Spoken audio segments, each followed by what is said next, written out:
বর্তমানে যে রাজনৈতিক পরিস্থিতিতে কিছু কিছু চেঞ্জ এবং কিছু কিছু ঘটনা আমার কাছে বিশেষ করে একটু মানে মনে হচ্ছে যে নতুন কিছু ইঙ্গিত নিয়ে আসছে কিনা। এবং এর মধ্যে সবচেয়ে হুম, ইন্টারেস্টিং ঘটনা হলো যে এনসিপি এনসিপি যে খুব একটা শক্তিমত্তা সম্পন্ন দল তা কিন্তু হয়তো অনেকেই মানবেন না, আমি নিজেও মনে করি না। সেই দলে হুম, লোকজন যোগ দিচ্ছে। আজকেও দেখলাম প্রায় 44 জন আপ বাংলাদেশ, এবি পার্টি, হ্যাঁ, এই সমস্ত জায়গা থেকে এসে সেখানে যোগ দিল। এর মধ্যে দেখলাম তারা চট্টগ্রামে গেল, যে চট্টগ্রামের আহ যিনি সাবেক মেয়র ছিলেন মঞ্জুর আলম, তার বাসায় ওনার সঙ্গে দেখা করলেন। পরে একটা মিডিয়াতে দেখলাম যে মঞ্জুর আলম নাকি চট্টগ্রামে এনসিপির প্রতিনিধি হিসাবে, এনসিপি মনোনীত প্রার্থী হিসাবে ইলেকশন করবেন। মাঝখানে আরেকটা আওয়াজ আমরা হুম, শুনতে পেলাম, যদিও এটা যাকে নিয়ে তিনি অস্বীকার করেছেন, যে উনি নাকি এই রুমিন ফারহানাকে তারা নাকি তাদের দলে ভেড়ানোর চেষ্টা করছেন। যদিও রুমিন হুম, ফারহানা এটাকে প্রত্যাখ্যান করেছেন যে না, এই ধরনের কোনো ঘটনা তার সঙ্গে হুম, ঘটেনি। কিন্তু এই যে একটা প্রবণতা, আজকে আবার দেখলাম যে নাহিদ ইসলাম বলছেন যে ছাত্রলীগ ছাত্রলীগ হলেও কোনো সমস্যা নেই, সবার জন্য তাদের দ্বার উন্মুক্ত, কেবল ফ্যাসিবাদের দোষর না হলেই চলবে। তো হুম। এই যে বিষয়গুলো, এই যে আমন্ত্রণ জি, গুলো অনেক সহজ। অনেকগুলো অনেকগুলো ইস্যু অলরেডি আপনি বলছেন। আমি সংক্ষেপে অল্প অল্প করে আলাপ করি।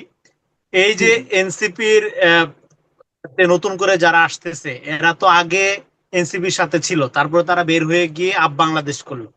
হ্যাঁ, তারপরে আবার বিভিন্ন দলে দলে দলে গেল, আবার তারা আবার এনসিপিতে ব্যাক করছে। এবং এটাকে একটা বড় ঘটা করে প্রচার করা, অনুষ্ঠান করা, হ্যাঁ, তারা যেটা করে আর কি সব সময়। হ্যাঁ, সবসময় হাইপ তোলার চেষ্টা করে যে কোনো ইস্যুকে। এইটা এটা এটা কোনো সফলতা না। প্রথম কথা হলো এটা ব্যর্থতা। এটা কোন ব্যর্থতা? তারা যে রাজনৈতিক মডেলটা বাংলাদেশে অ্যাপ্লাই করছিল, এটাকে বলে ফতেল্লা গুলেন মডেল। এটা গুলেনিস্ট মডেল হিসাবে বিখ্যাত। এটা এরদোয়ানের গুরু ফতেল্লা গুলেন, এটা গুলেনিস্ট মডেল টার্কিতে ফেল করছে। আপনার এরদোয়ানও এখন এই লাইনে নাই। কিন্তু তারা এটা বাংলাদেশে অ্যাপ্লাই করার চেষ্টা করছিল। সেটা কি? সেটা হলো দুইটা ধারা। প্রথম হলো এডুকেশন সেন্টার এবং বিভিন্ন প্রতিষ্ঠান ইস্টাবলিশমেন্ট তারা দখল করবে। আর একটা হলো তাদের আদর্শটা একই রকম থাকবে, কিন্তু সেটার অনেকগুলো দোকান বা অনেকগুলো পকেট তারা খুলবে। যেখানে ইসলামিক দরকার সেখানে ইসলামিক খুলবে। ধরেন কওমি মাদ্রাসায় জামাত কাজ করে, হ্যাঁ, এখন কওমিদের একটা অংশ জামাতের ব্যাপারে সফট আপনি দেখতে পারবেন। সেকুলারদের মধ্যে একটা অংশ আছে, হ্যাঁ, চরম নাস্তিক, দেখলে মনে হবে যে আপনার গাঁজা ছাড়া আর কিছু খায় না, কিন্তু জামাতের সমর্থক। আপনি পাবেন, অবাক হওয়ার কিছু নাই। হ্যাঁ, ফলে এরকম বিভিন্ন স্কুল খুলে রেখে সমাজে কিন্তু যখন পলিটিক্যাল ক্রাইসিস হবে বা পলিটিক্যাল ন্যারেটিভের দরকার হবে, বয়ানের দরকার হবে, একই বয়ান ইকো করা বিভিন্ন কর্নার থেকে। বিভিন্ন কর্নার থেকে যখন একটাই ভয়েস ইকো হবে, তখন এটাকে অনেক মনে হবে, তখন এটাকে মেজরিটি মনে হবে, এটাকে মূল ধারা মনে হবে। এই ফতেল্লা গুলিস্ট মডেলের কারণে এই একই রকম পলিটিক্যাল ইসলামের আদর্শকে বিভিন্ন স্কুলে, বিভিন্ন পকেটে, বিভিন্ন দোকানে ভাগ করে ছড়াই দেওয়া হয়েছিল। কিন্তু এটা ফেল করছে কিভাবে? ফেল করছে বিগত ইউনূস সরকারের আমলে।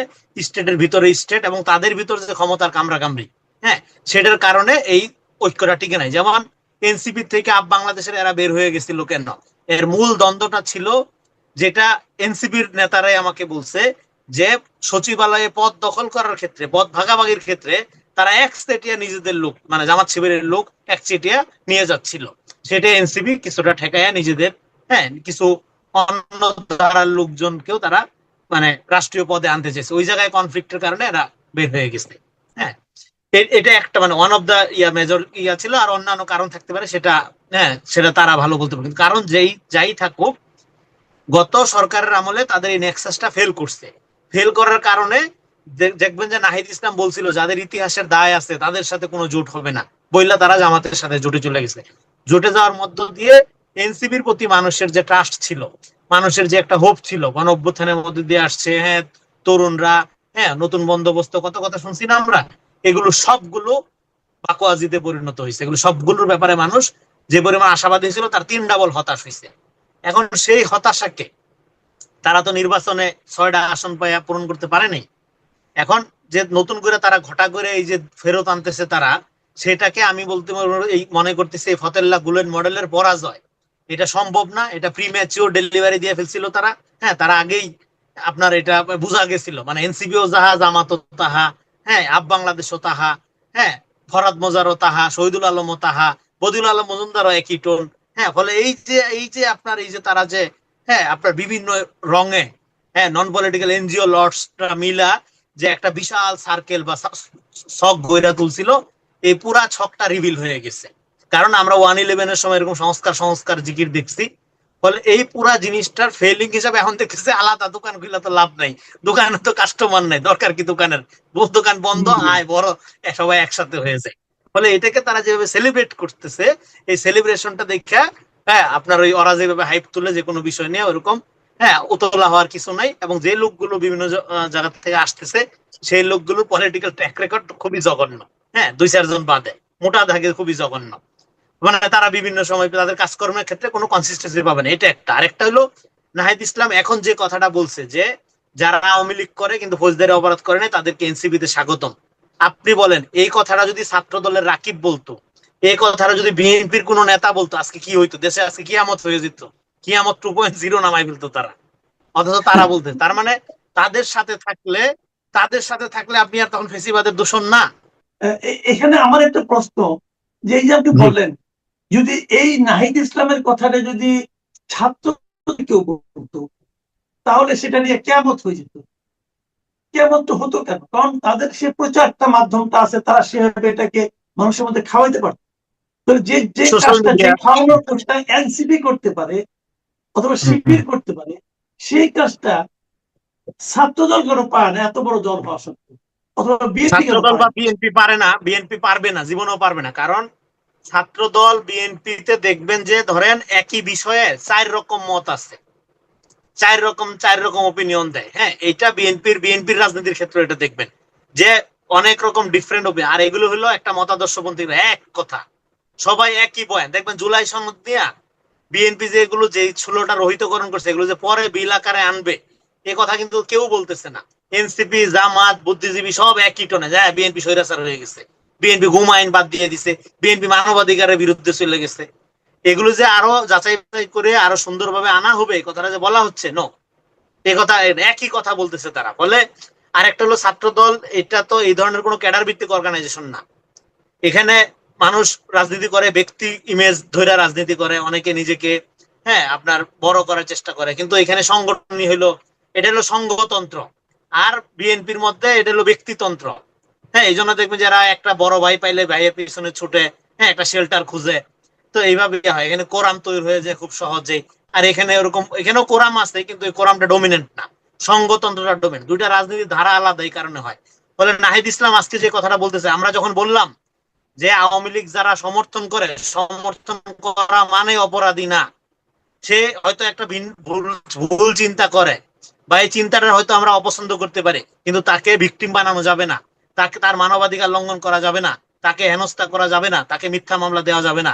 তখন কিন্তু আমাদের এই কথাটাকে তারা বিরোধিতা করছে, জুলাই গাদ্দার বলছে, আমাদের নানা রকম কথা বলছে। আজকে দেখেন তারা আইসা হ্যাঁ রাজনৈতিক ফায়দা হাসিল করার জন্য তারা আজকে আওয়ামী লীগ ভিড়ানোর একটা হ্যাঁ ওপেন ঘোষণা দিয়ে বসে রয়েছে। এই যে রাজনীতিটা, এই রাজনীতিটাই হলো মুনাফিকের রাজনীতি। এই রাজনীতির টেন্ডেন্সিটা হলো ফ্যাসিবাদী টেন্ডেন্সি। আমার সাথে থাকলে আপনি জঙ্গিও না, আপনি ফ্যাসিস্টও না, আপনি কিছুই না, আপনি সহি। আর আমার সাথে না থাকলে আপনার চরিত্র রাখা যাবে না। একটা কথা বলে, এই যে তারা বললো যদি ছাত্রলীগ করলেও আসতে পারবে যদি তারা ফ্যাসিবাদের দোষর না হয়, ফ্যাসিবাদের সহচর না হয়।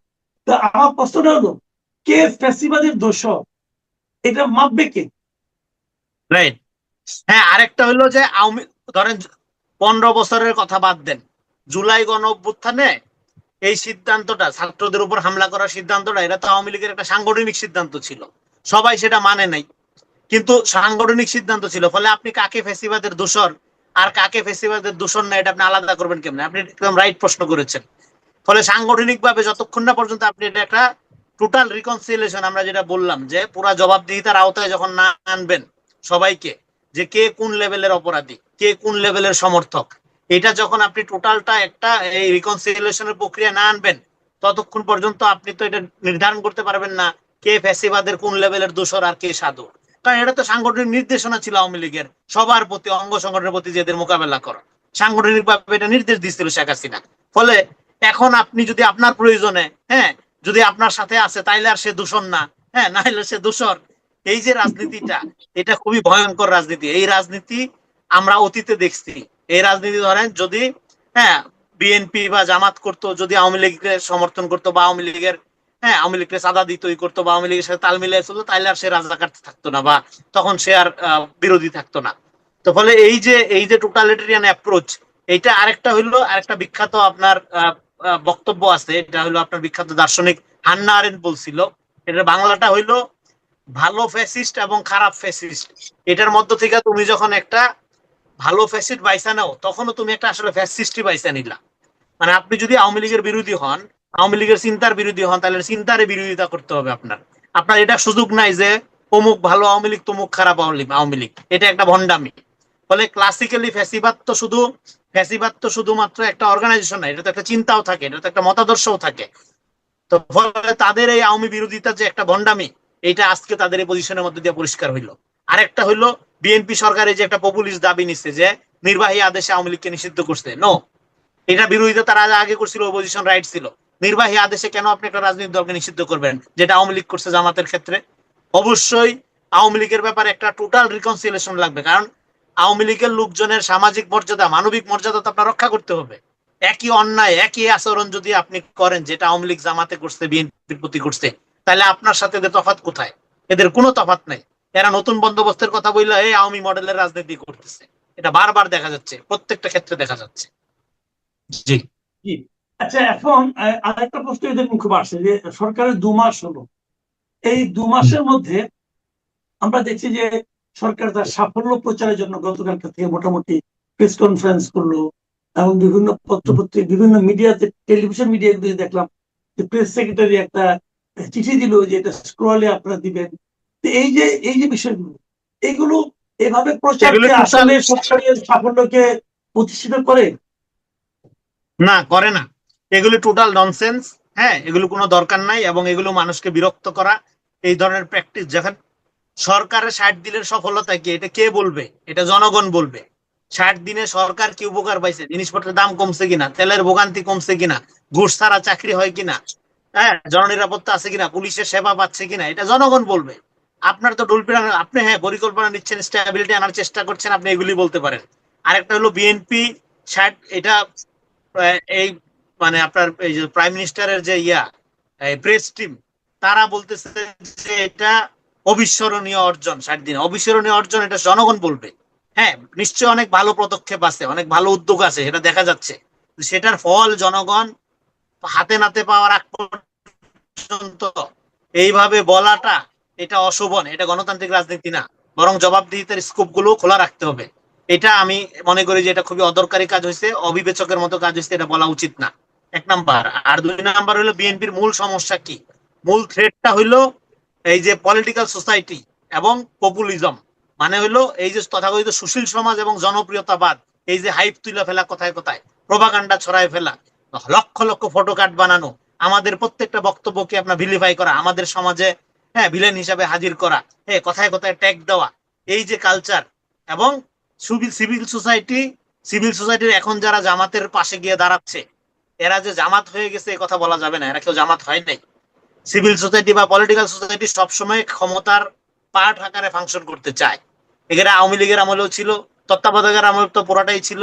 হ্যাঁ, এখন বিএনপির সাথে তাদের সামহাও কোনো নেগোসিয়েশন হচ্ছে না। বিএনপি সামহাও এই নন পলিটিক্যাল অ্যাক্টরদেরকে ক্ষমতার ভাগ দিচ্ছে না। এই কারণে তারা আজকে বড় অংশে এই ধরনের আলটা ফ্যাসিস্ট, ধরেন একটা উদাহরণ দেই, একজন বুদ্ধিজীবী ধরেন ফরহাদ মজার, সে কুষ্টিয়াতে যে একজন লোককে পিটে মারা হইলো এইভাবে, তার পুরানা ভিডিওর ক্ষুদ্র অংশ ছড়াইয়া মব উস্কাইয়া, সে এটার বিরোধিতা করছে। এখন এই ধরনের মব উস্কানো সেন্টিমেন্টের রাজনীতি, মুসলিম সেন্টিমেন্টের রাজনীতি করে কে? যে দল করে, সে আবার সেই দলের প্রোগ্রামে যাচ্ছে, সেই দলকে পলিটিক্যালি হ্যাঁ এন্ডোর্স করতেছে, সেই দলকে নিয়ে জুলাই বিপ্লবের স্বপ্ন দেখতেছে, আবার সেই ঘটনারও বিরোধিতা করতেছে। তার মানে এবং মামলায় গ্রেফতার হচ্ছে কারা? মামলায় গ্রেফতার হচ্ছে কিন্তু সেই দলেরই নেতাকর্মী, যারা হামলা করছে দেখা যাচ্ছে যে সেই দলের নেতাকর্মী। এবার আপনি বুদ্ধিজীবী হিসেবে এই ঘটনার বিরোধিতা করতেছেন, কইরে আপনি নিজের মুখ রক্ষা করতেছেন, কিন্তু যারা এই ধরনের রাজনীতি করে, যারা এই ধরনের ধর্মীয় সেন্টিমেন্ট উস্কায় দিয়ে মানুষ হত্যার রাজনীতি করে, যারা এই ধরনের আপনার কমিউনাল পলিটিক্স করে, আপনি সেই রাজনীতিকে বিপ্লবী রাজনীতি মনে করে আপনি তাদের পক্ষে যাচ্ছেন, তাদের যুক্তি তৈরি করছেন, তাদের বুদ্ধিবৃত্তিক ভাবে শক্তিশালী করছেন। তাহলে কি লেভেলের ভণ্ড দেখেন, চিন্তা করেন কি লেভেলের ভণ্ড। এটা তালমাইটের সাথে কোনো মতাদর্শগত ব্যাপার নাই, পুরাটাই হলো ধান্দাগত ব্যাপার, পুরাটাই হলো আপনার ভাগ বাটোয়ারার ব্যাপার। আজকে যদি এই ধান্দা বিএনপি ছুইরা দেয়, সে বিএনপির পক্ষে মতামত করবে, সে বিএনপির দালালি করবে। সামহাও বিএনপি এই ভণ্ড সুশীল সমাজকে ক্ষমতার শেয়ার দিতে রাজি হয় নাই। এই কারণে বড় অংশে তারা দেখবেন আজকে একটা সেকুলার ডানপন্থার পাশে গিয়ে দাঁড়াচ্ছে, যেটা একটা ডেঞ্জারাস ফেনোমেনা। এটা একটা নতুন পোলারাইজেশন আমি দেখতে পাচ্ছি সমাজে। এটা একটা, আরেকটা হলো পপুলিজম। এই সোশ্যাল মিডিয়া, এই আপনার ধরেন বট বাহিনী এবং কথায় কথায় ফটোকার্ড ছড়ানো, মানুষের চরিত্র হরণ করার এই যে আয়োজন, এইটা এইটা বিএনপির ব্যাপারে, এই ধরেন বিএনপির ব্যাপারে প্রত্যেকটা ইনফরমেশন জনগণ ভুল পাচ্ছে। তেল নিয়ে ইনফরমেশন, আজকে একটা খবর বের হয়েছে সকালবেলা যে অকটেনের উৎপাদন এত বেশি, উপচায় পড়তে সরকার কিনতেছে না। আজকে পরে সরকার কর্তৃপক্ষ বলল, হ্যাঁ আপনার পেট্রো বাংলা বললো যে এটা মিথ্যা কথা, সরকার কিনতেছে। হ্যাঁ, তার মানে কোনো ইনফরমেশন কিন্তু আপনি রিলাই করতে পারবেন না। ইভেন মেইন স্ট্রিম মিডিয়ার মতো করে ফটোকার্ড ছাপা হয় যুগান্তরের নামে, যমুনার নামে, হ্যাঁ কালের কণ্ঠের নামে, বা আপনার কালবেলার নামে, ওই গ্রাফিক্স ওই কালার টোন ব্যবহার করে ফটোকার্ড দিয়ে আপনার ভুয়া খবর ছড়ানো হয়। মানুষ তো এগুলো বিশ্বাস করে, বিপুল লোক এগুলো বিশ্বাস করে। ফলে এইভাবে, আর সরকার মানেই খারাপ, হ্যাঁ এটা তো ধরেন আওয়ামী লীগের আমল থেকে আমরা দেখে আসছি। ফলে বিএনপি কে ভিলিফাই করা খুব সহজ। বিএনপি যে সব ভালো কাজ করতেছে সেটা আমি বলছি না, কিন্তু বিএনপির মধ্যে কিছু তো রিয়েল পদক্ষেপ আছে, কিছু তো উদ্যোগ আছে, অন্তত তারেক রহমানের কিছু প্রচেষ্টা তো আছে, এটা তো বোঝা যায়। সে তো যে জায়গায় পারতেছে না সরি বলতেছে, হ্যাঁ সে যত স্বীকার করতেছে যে এই জায়গাগুলোতে আমাদের একটু সময় দিতে হবে, একটা আন্তরিকতা, কিন্তু তার অকথ্য ভাষায় ধরেন গালাগালি শুরু করা হচ্ছে। এবং এই যে এই ফলে বিএনপির সামনে, হ্যাঁ এই বিএনপির লোকজন যদি মনে করে তারা খুব আরামে আছে, নো, এই যে পলিটিক্যাল সোসাইটি, এই পলিটিক্যাল সোসাইটি বাংলাদেশ পন্থী রিয়েলি ক্ষমতার পার্ট হবে না, কোনো ধান্দা পাবে না, কিন্তু তারা রিয়েলি বিএনপি কে ক্রিটিক করবে, জনগণের হয়ে মতামত উৎপাদন করবে, এরকম একটা সিভিল সোসাইটি, পলিটিক্যাল সোসাইটি আমাদের লাগবে।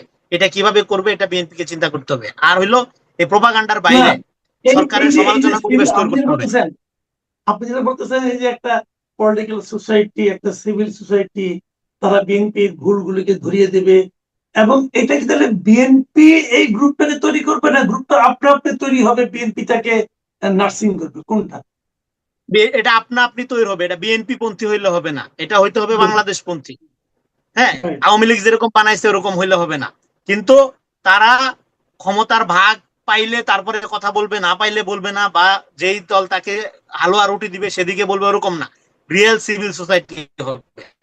তারা সাদাকে সাদা বলবে, কালোকে কালো বলবে। বিএনপির পক্ষে বলা দরকার হলে পক্ষে বলবে, বিপক্ষে দরকার হলে বিপক্ষে বলবে, অসুবিধা নাই তো।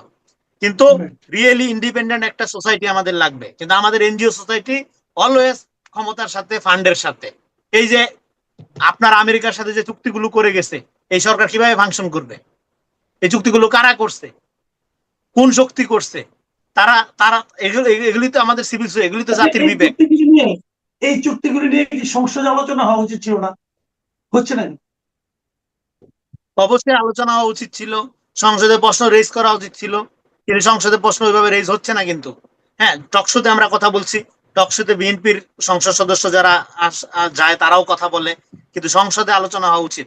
বলে আমি বলতেছি এই যে টোটাল একটা ইয়া, এবং মিডিয়াতে আপনি জানেন যে মিডিয়াতে মালিকানা বিএনপির হইতে পারে, কিন্তু যেভাবে গুপ্ত ভাবে মিডিয়াতে তারা দখল করে নিচ্ছে, মিডিয়া কু হয়ে যাচ্ছে। বিএনপি, এখানে আমি বলতেছি না যে বিএনপি পন্থী মিডিয়া করতে হবে, প্রফেশনাল সাংবাদিকতার পরিবেশ ফিরে আনতে হবে।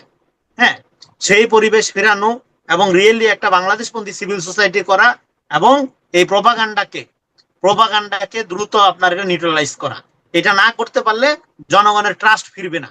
হ্যাঁ, সরকারের প্রতি, সরকার যে জায়গায় ফেল করতে, সরকার বলুক এই জায়গায় আমরা ফেল করতেছি, এই কারণে ফেল করতেছি, জনগণ মাইনা নিবে। কিন্তু মানুষের সাথে মিথ্যা কথা বলার দরকার নেই।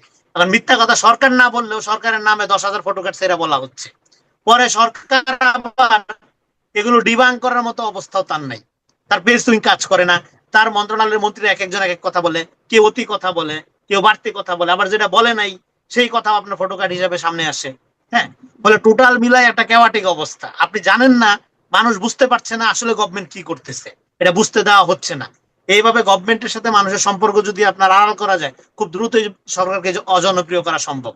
হ্যাঁ, তো এই টোটাল প্রক্রিয়াটা নিয়ে বিএনপি কে চিন্তা করতে হবে। অনেক ধন্যবাদ, অনেক ধন্যবাদ জনাব রেজাউল করিম রনি। প্রিয় দর্শক, আপনারা শুনলেন জনাব রেজাউল করিম রনির ব্যাখ্যা, এবং উনি কিন্তু বিএনপির এই মুহূর্তে এক নতুন সরকার এসেছে, এবং ওনার কথাবার্তায় আমি যেটা বুঝতে পারলাম যে বিএনপির আসলে কি করা উচিত। মারামারি, কাটাকাটি, এমনকি বিবাহ বিচ্ছেদ থেকে খুনোখুনি পর্যন্ত ইন জেনারেল অন্য যে কোনো সময়ের চাইতে বেশি হয়ে থাকে। এবছর 2026 সনে আমাদের এই যে প্রকৃতির চিরাচরিত যে ইতিহাস এবং নিয়ম, তার সঙ্গে যুক্ত হয়েছে ইরান এবং আমেরিকার যুদ্ধ, হরমুজ প্রণালী বন্ধ, সারা দুনিয়াব্যাপী তেলের অকাল, এবং বাংলাদেশে তেলের অকালের সঙ্গে সঙ্গে নতুন একটি সরকারের বা শিশু সরকারের যে অব্যবস্থাপনা, অনভিজ্ঞতা, এবং সর্বোপরি আমাদের মানুষের যে মন মানসিকতা, তার কারণে পুরো জ্বালানি তেলের বাজার অস্থির। কেন অস্থির? মোরালেস আপনারা সবাই জানেন যে আমাদের একটা বিশাল শ্রেণীর মানুষ রয়েছে যাদের মধ্যে যে কোনো অভাবের সময় মজুত করার আকাঙ্ক্ষা থাকে তীব্র। মানুষকে জিম্মি করে বা মানুষের অভাবকে পুঁজি করে ব্যবসা করার জন্য একেবারে পথের ভিখারি থেকে শুরু করে রিকশাওয়ালা, নাপিত, ধোপা, মুচি, মোটে এমন কোনো মানুষ নেই যারা আপনার বিপদের সময় সুযোগটি গ্রহণ করবে না। তো এই যে তেলের বাজারে যা কিছু চলছে, এর মধ্যে বহু মানুষ প্রতারণা করে পেট্রোল পাম্প থেকে লক্ষ লক্ষ লিটার তেল নিয়ে বোতলে ভরে পাড়া মহল্লাতে রীতিমতো পেট্রোলের বাজার বসিয়েছে। পেট্রোল পাম্পে পেট্রোল নাই, কিন্তু আপনি যদি দ্বিগুণ মূল্যে প্রতি লিটার 200 টাকা, প্রতি লিটার 300 টাকা দরে তেল কিনতে চান, তাহলে সেই তেল আপনি পথে ঘাটে মাঠে পাবেন, অনলাইনে পাবেন, এমনকি আপনার বাসায় এসে সেই তেল পৌঁছে দিয়ে যাবে। এই যে মানুষের চতুরতা, এই চতুরতার কারণে পুরো সমস্যাটি কয়েক গুণ বড় হয়ে আমাদের জাতির উপরে চেপে বসেছে। তো এই যে সমস্যাগুলো যখন ঘটে, তখন সরকারের জন্য বিব্রতকর, আর সরকারের যারা বিরোধী পক্ষ তারাও এই সময়টিকে কাজে লাগাতে চান। তো বর্তমানে যেভাবে বিএনপি সরকার ক্ষমতায় এসেছে, হঠাৎ করে অনেকটা স্বপ্নের মতো, স্বপ্নের রাজপুরুষ বা সেই যে মধুবালা মদন কুমারের যে কাহিনী, ওইরকমভাবে, মানে যেভাবে মদন কুমার মধুবালাকে পেয়ে যায়, ওভাবে আমাদের যে রাষ্ট্র ক্ষমতা কেউ হারিয়েছেন আর কেউ পেয়েছেন। এর মধ্যে কবিতা আছে, গল্প আছে, স্বপ্ন আছে, কিন্তু রাজনীতির যে চিরাচরিত লড়াই সংগ্রাম, এর মাধ্যমে কেউ ক্ষমতা হারাননি আর কেউ ক্ষমতা পাননি। ফলে যারা পেয়েছেন তাদের ব্যাপারে অনেক ঈর্ষান্বিত। যারা হারিয়েছেন তাদের দুঃখ, কষ্ট, বেদনায় বুক ফেটে যাচ্ছে।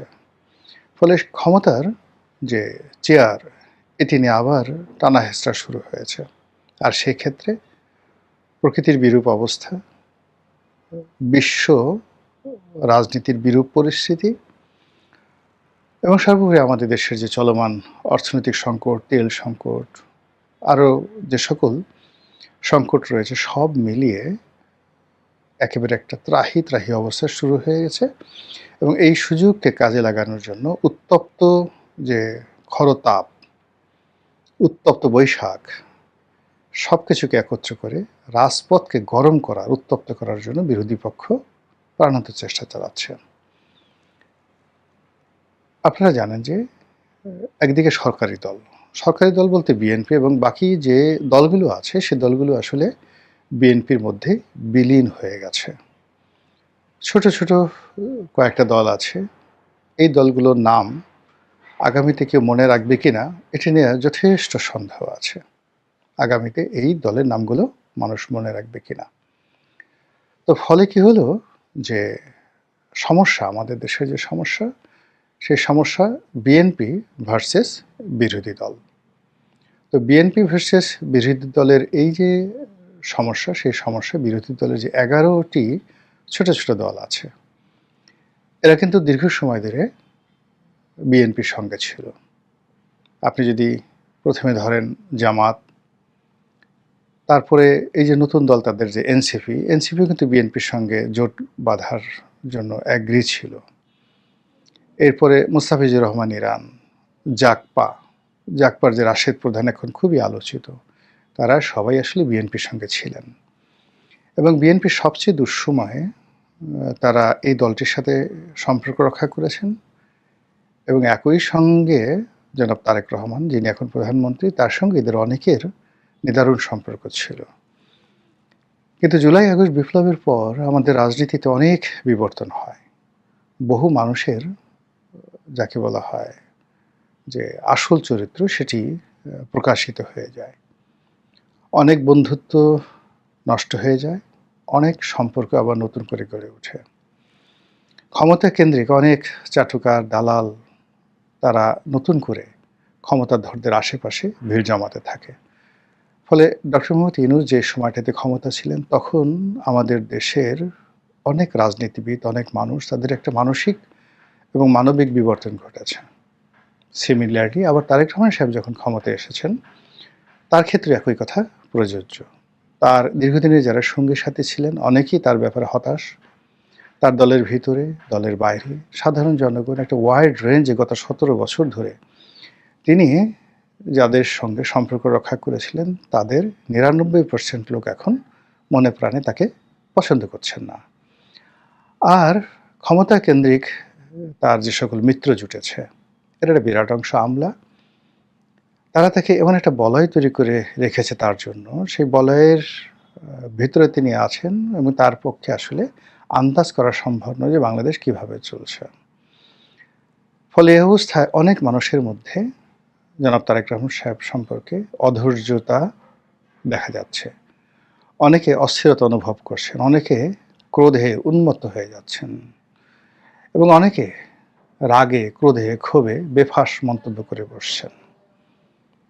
তো সেই দিক থেকে শুধু রাশেদ প্রধানের বক্তব্যটি সাম্প্রতিক সময় ভাইরাল হয়ে পড়েছে। তিনি তারেক রহমান সাহেবকে কুলাঙ্গার বলে গালি দিয়েছেন। পরে আবার দেখা গেল যে কুলাঙ্গার কি, এর অর্থ কি, কুলেকে অঙ্গার দেয়, এটা আবার ব্যাখ্যা দিয়ে তিনি বলার চেষ্টা করেছেন যে বিএনপির লোক কুলাঙ্গার বোঝে না। এতে পরিস্থিতি আরও খারাপ হয়ে যায় এবং তিনি হয়তো তার যারা মুরব্বী, তাদের পরামর্শে তিনি বলতে বাধ্য হন যে তিনি আর আগামী দিনে কুলাঙ্গার শব্দ ব্যবহার করবেন না। কিন্তু এতে করে সর্বনাশ যা হবার তা হয়ে গেছে। প্রধানমন্ত্রীর সম্পর্কে ইতিপূর্বে যারা এই বাজে শব্দ উচ্চারণ করেছেন, সেগুলো এখন ঘটছে এবং অনেকে বিভিন্ন জায়গাতে ছোট ছোট, যেমন দেখলাম একজন উবার ড্রাইভার বা হুন্ডা ড্রাইভার, তিনিও খুব অকথ্য ভাষায় গালাগাল করছেন, সেগুলো সামনে চলে আসছে। যারা সরকার সমর্থক লোক, বিশেষ করে যারা বুদ্ধিজীবী শ্রেণীর, একটু যাকে বলা হয় কুলীন স্বভাবের, তারা বলার চেষ্টা করছেন এটা কি ধরনের বাক স্বাধীনতা, এভাবে তো চলতে দেওয়া যায় না, এদের বিচার হওয়া উচিত, ইত্যাদি ইত্যাদি নানা কথা। কিন্তু যখন আপনি একটা মন্দ জিনিস, সেটাকে আপনি যেভাবেই ব্যাখ্যা করেন না কেন, মন্দ জিনিসকে আপনি যেভাবে উলট পালট করেন না কেন, সেটা মন্দই, আরও ঘৃণা ছড়াতে থাকে, আরও যাকে বলা হয় মানুষকে হতাশ করে তোলে। যেমন ধরুন তারেক রহমান সাহেবকে যদি কেউ গালি দিয়ে থাকে, 10টা গালি দিয়ে থাকে, এখন আপনি যতই সরি বলেন, এগুলোকে নিয়ে আবার বলেন যে এই গালি দিল কেন, এই গালি দেওয়া কি ঠিক হয়েছে, এ সকল কথাবার্তা যত কিছুই বলেন না কেন, এতে করে তারেক রহমান সাহেবকে যে গালিগুলো দেওয়া হয়েছে সেইগুলো আরও বিস্তৃত হয়, পক্ষে বিপক্ষে লোক দাঁড়িয়ে যায় এবং বেশিরভাগ মানুষ মুচকি মুচকি হাসে। আমরা গ্রামে যেমন দেখে ঝগড়া লাগলে যত রকম গোপন কথা আছে সব কথা বের হয়ে আসে। তদ্রূপ এখন এই যে তারেক রহমান সাহেবকে নিয়ে যে সকল কথাবার্তা হচ্ছে, এতে করে তার অতীতের যত রেকর্ড, বর্তমানের রেকর্ড, সাম্প্রতিক রেকর্ড, সত্য মিথ্যা মিলিয়ে যেভাবে সামনে চলে আসছে, এটি নিয়ন্ত্রণ করা সম্ভব নয়। এটি ভয় দেখিয়েও আপনি দমন করতে পারবেন না, অথবা আপনি 18 কোটি মানুষের মধ্যে কোনো মোটিভেশন দিয়ে এই সমস্যাগুলো সমাধান করতে পারবেন না। এক্ষেত্রে যেটি দরকার সেটি হলো এমন কিছু করা, এমন কিছু বলা, এমন কিছু সফলতা প্রদর্শন করা যাতে অন্তরের অন্তঃস্থল থেকে মানুষের ভক্তি এবং শ্রদ্ধা উৎসরিত হয়। আবার শব্দটি বলছি, উৎসরিত হয়। যদি সেরকম ভক্তি এবং শ্রদ্ধা উৎসরিত হতে থাকে জনাব তারেক রহমান সাহেব সম্পর্কে, যেটি তার মায়ের ক্ষেত্রে হয়েছিল। তাকে নিয়েও কিন্তু তার প্রতিপক্ষ নানা রকম কথাবার্তা বলতো, কিন্তু তিনি তার আপন কর্মে, তিনি তার আপন শ্রেষ্ঠত্বে, তিনি তার আপন ব্যক্তিত্ব দ্বারা এমন একটা পরিস্থিতি তৈরি করে ফেলেছিলেন যে তার সম্পর্কে আসলে মানুষ কোনো বাজে কথা বলে টিকতে পারতো না।